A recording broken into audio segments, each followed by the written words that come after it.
Hey, this is Matt from Chez, Pascal in the Wurst kitchen. We're back. We're getting ready for our fall and winter series, and we're so excited, we decided to have a pig roast.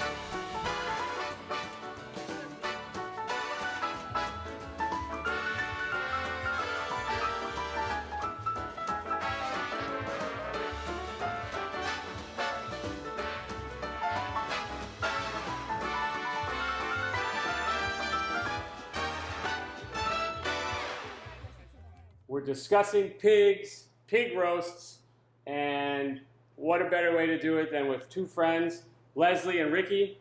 Leslie and I met almost 15 years ago at an event in Puerto Rico, and we have stayed friends and in touch all these years, and she put together, just because she has so much love for roasting pigs and bringing people together because of food, that we get together every year, with the exception of one, for a pig roast. We've been to Chicago, on the banks of the Hudson River. We've been in Connecticut. We've been in Pawtucket.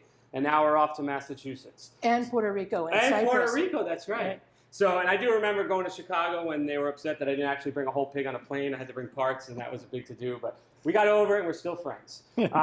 So we thought it would be a good idea to, bring some experts here and discuss the importance of marinating, which Leslie's a little reluctant to share the recipe, but a couple drinks, and we will get that information from her. So can you at least explain the basic of what we use for this marinade?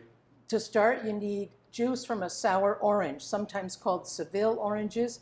Hard to come by. Sometimes a Latin market will have them depending on the time of year. Yes. So we always, early summer, start thinking about the pig roast and where we're going to get them and how we might have to juice and then freeze. It is crucial in your mind for this recipe. This marinade needs the bitter orange. What else do we have in there? I'm sure there's black pepper. There's black pepper and salt. Yeah. Yeah, there's crushed garlic. Garlic. Cumin and oregano. Okay. That's really it. We're using some syringes to inject. Yeah, it all depends. The most commonly available syringes are just the regular plastic syringes. The problem with those is that the needles tend to be small, and any particulates in the marinade will tend to plug up the needle and you spend more time. It gets really frustrating. We choose to inject it. We think it gets the flavor into the meat a lot better. Pork really needs a lot of salt. You put in a lot more salt than you think you're going to need to get a good flavor out of it. And for that flavor to permeate the meat, it's just better if you inject it. And, all of this is in combination with the skin, which you want to try to keep as dry as possible if you want to get that really brown, crunchy skin that everybody looks And people looks hover forward around to. that rotisserie, right? Yeah. Towards the end. Oh, absolutely. Yeah. The first thing that go are the tails and the ears because those are done ahead of time. Most marinades have an oil and an acid in it, right? Yeah. This has the acid from the sour oranges or the bitter oranges. I don't specifically put oil. If you're going to marinate chicken breast, you might want to add some oil to that. The oil in this case comes from the pig itself, so that's why we leave it out. There's plenty of oil, especially when it all starts rendering as you're cooking it. That all mixes in. So now we're going to get into marinating the pig. And this is where it's really important to have friends who might be surgeons, who have all the fun tools to sew this pig up. So what are we doing first? What's the best way to get this thing going? So this pig that we have here is about what? 30 This was pounds? 30 pounds. 30. Okay, so small group. Yeah, this is a small group. Les, how many people are we planning to serve tomorrow? 35. About 35. So just to give you an idea, this pig is dressed. As you can see, it's been split open. It's been split open down the middle. All the organs have been removed, and except maybe the kidneys there. They like to leave those. But again, it's just you could see the inside of the cavity all the way from the neck. All the way down to the other end of the pig there. And the one thing we always do is we remove the kidneys and we pull out the tenderloins. So the tenderloins are the two small muscles that are on the backbone, and we're going to remove them because we need a snack. And even though it's a small snack, we need a snack while the pig is cooking. That's right. So the first thing we're going to do is we're going to take out the kidneys, and then there's a little piece of silver skin or membrane that it just literally comes off with your hands, just like that. And now we're going to remove the tenderloin. So we just come in with our knife and we just follow right on the backbone, just in like so, like this. And then literally will roll out. We'll be able to pull this thing out pretty much. I get my fingers in there and then you can just roll this out and it'll come right off of that connective tissue, just like that. I mean, that's a little tenderloin. The tenderloins we mostly see in the markets are probably from a pig that's about 250, 300 pounds. This one's 30 pounds. That's a snack for half a person. Okay? And we do the same thing right here. Take this out, and we just roll this right out. And even if we were doing a larger pig, I still would remove the tenderloins. So the idea here is that we're injecting the hams, the bigger muscle groups. So the hams are in the back. These are the hams, and these are the shoulders over here. Okay, so that's where the meat, where the bulk of the marinade is gonna go. We're also gonna try to sneak in between the ribs here and really try to cover everything. One important point is that, like I said before, if we're trying to keep the skin crispy, you want to try to keep it as dry as possible. So we're going to inject from the inside, trying to stay away from under the skin. It does get messy, so make sure you cover your prep area. So I'm going to start injecting here in between the ribs all the way to the back. I'm going to get some more marinade. Yeah, that's fine.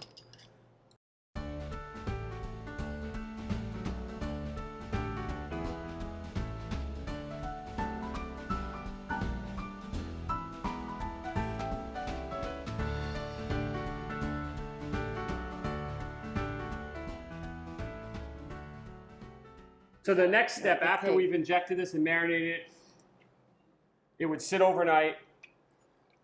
We're going to tie it or truss it now using sutures, just to show people how it's done. But this could also be done the next day, right? You let it marinate in your cooler, because depending on how the pig is going to be mounted on the spit. Right. So now at this point, we're going to stitch or sew the pig cavity closed. And like I said before, it's nice to have someone who has experience in an operating room to make these stitches look perfect. You can use any needle. It doesn't have to be any fancy schmancy needle. These are needles that you commonly see in those carpet repair kits that you get at any hardware store. This happens to be a different one. Actually, I think this came from the same set. It's the next smallest one down. I happen to be using silk, but really the easiest thing to use is just kitchen twine. You can just, as long as you can thread it through here. It doesn't have to be super thick. It's not going to burn. This is all stuff that's constantly drenched in liquid and oil. So this is really not gonna burn.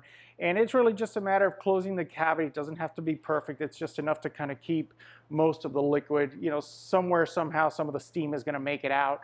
Start at either end, and we'll finish it up in the middle. And again, this is just a matter of going in and getting through all the material. It takes a good 30 minutes, 45 minutes to do, but it's all worth it.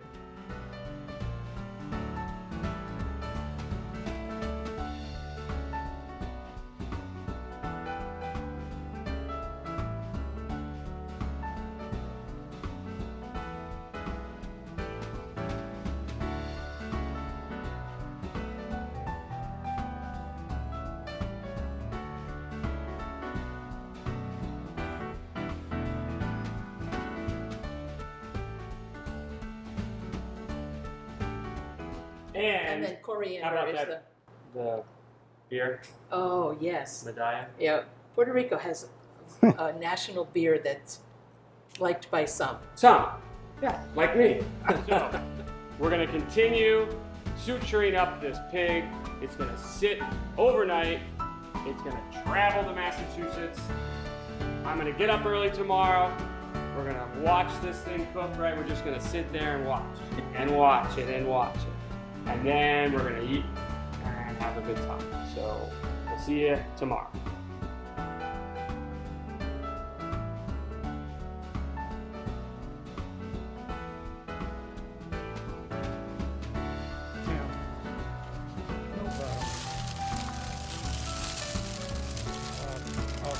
Baking soda in it just to help brown. Camellia.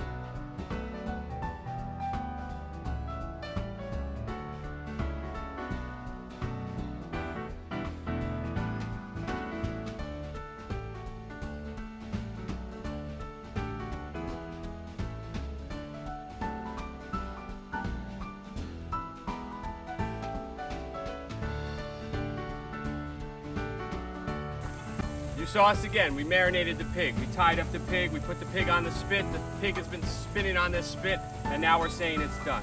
We've moved the coals, we're blistering the skin. For this pig, right, we're going temperature-wise? 200 because we want to shred it. We want to pull it apart. The ears are crispy, an ear is missing. It might have been eaten earlier on. The tail is curled up. That's an indication. You see how it curls from left to right and up? That's the way you know. Yeah, and the joints are sticking out. The joints are sticking out, so it's time, and we're going to eat it. Yeah, let's do it.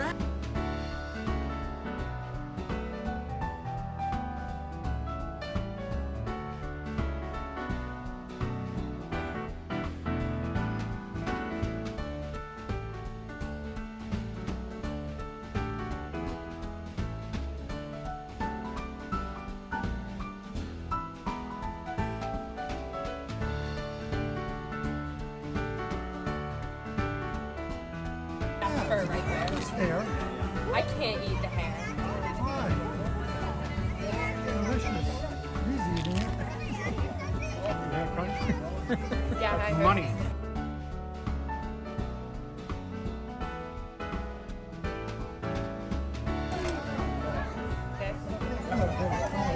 It's just meat. Put something on this one. That does taste good.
Thanks for watching our first episode back for our fall and winter season.